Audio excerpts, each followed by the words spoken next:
राक्षसों के साथ भगवान शिव का न्याय।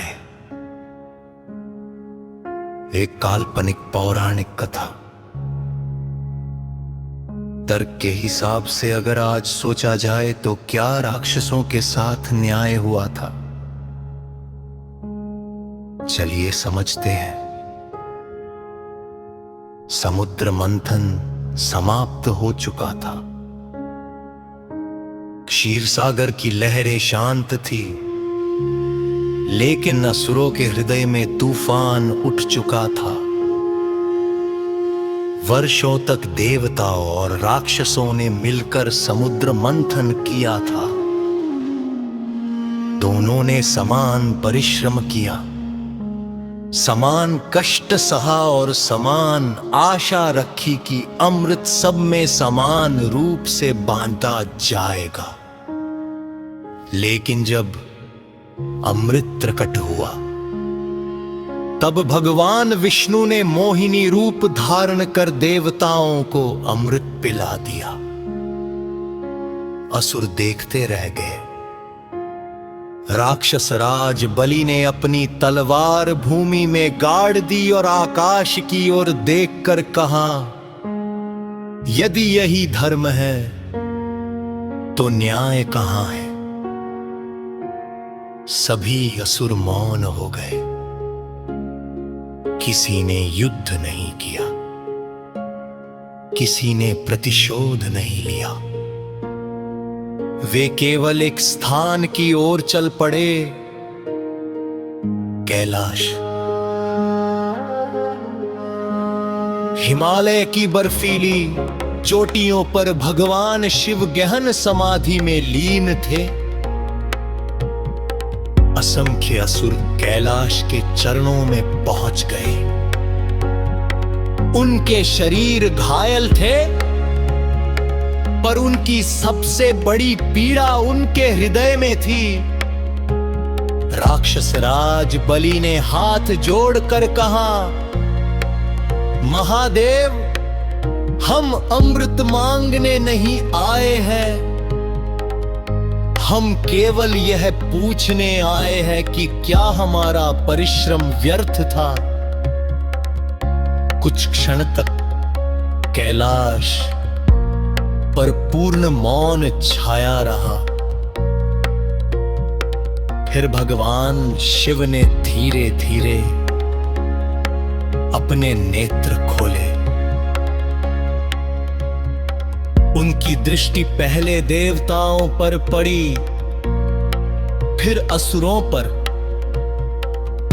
उन्होंने किसी में भेद नहीं देखा, उन्होंने केवल सत्य देखा। महादेव बोले, जहां परिश्रम समान हो, वहां सम्मान भी समान होना चाहिए। उनके शब्द सुनकर समस्त कैलाश गूंज उठा। देवताओं को यह समाचार मिला कि असुर कैलाश पहुंच चुके हैं। इंद्र, वरुण, अग्नि और अन्य देवता भी वहां पहुंचे। इंद्र ने कहा, प्रभो, यदि असुर अमर हो गए तो तीनों लोकों में अधर्म फैल जाएगा। महादेव शांत स्वर में बोले, मैं अमृत नहीं बांट रहा, मैं न्याय की बात कर रहा हूं। देवताओं के पास कोई उत्तर नहीं था। तभी भगवान शिव ने अपने त्रिशूल को धरती में स्थापित किया। पूरा कैलाश दिव्य प्रकाश से भर गया। उनके डमरू की ध्वनि से दिशाएं कांप उठी। उनकी जटाओं से अग्नि और गंगा का अद्भुत तेज प्रकट हुआ। उन्होंने अपनी तीसरी आंख बंद रखते हुए कहा, अमृतत्व शरीर की शक्ति है, पर न्याय आत्मा की शक्ति है। इसके बाद उन्होंने अपनी करुणा से एक दिव्य ज्ञान प्रकट किया, संजीवनी विद्या। यह वह विद्या थी जिससे युद्ध भूमि में गिरे हुए योद्धा उचित समय पर पुनर्जीवित किए जा सकते थे। महादेव ने वह ज्ञान राक्षसों के गुरु शुक्राचार्य को सौंपते हुए कहा, मैं तुम्हें अमृत नहीं दे रहा, मैं तुम्हें ऐसा ज्ञान दे रहा हूं जो परिश्रम, तप और उत्तरदायित्व के साथ ही फल देता है।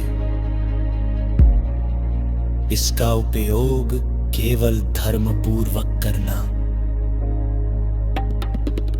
शुक्राचार्य ने विनम्र होकर प्रणाम किया।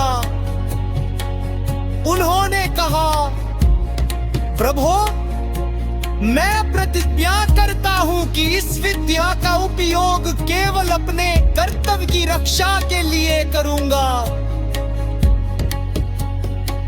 देवताओं ने आश्चर्य से महादेव की ओर देखा।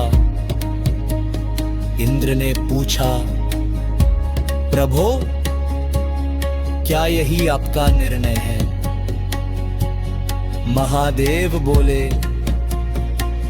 जब एक पक्ष को अमृत मिला और दूसरे पक्ष को कुछ भी नहीं मिला, कब संतुलन टूट गया। संतुलन ही सृष्टि का नियम है। आज मैं किसी का पक्ष नहीं ले रहा, मैं केवल संतुलन स्थापित कर रहा हूं। उनके शब्द सुनकर देवताओं ने भी मौन धारण कर लिया।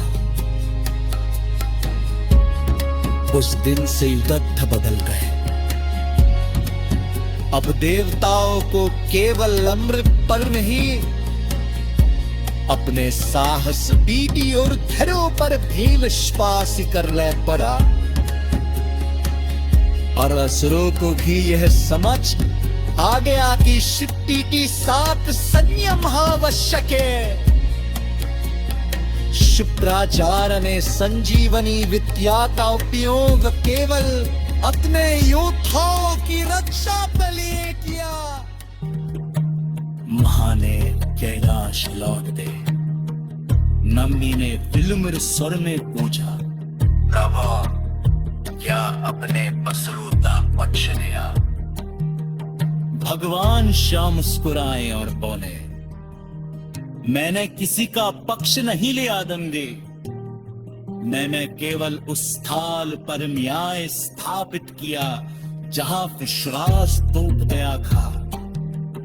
कैलाश पर भूरी कमरू की धनी पूंजी, तीनों लोगों में ये असंदेश फैल गए। सच्चा न्याय किसी पक्ष का नहीं होता, वह केवल सत्य और संतुलनता होता है।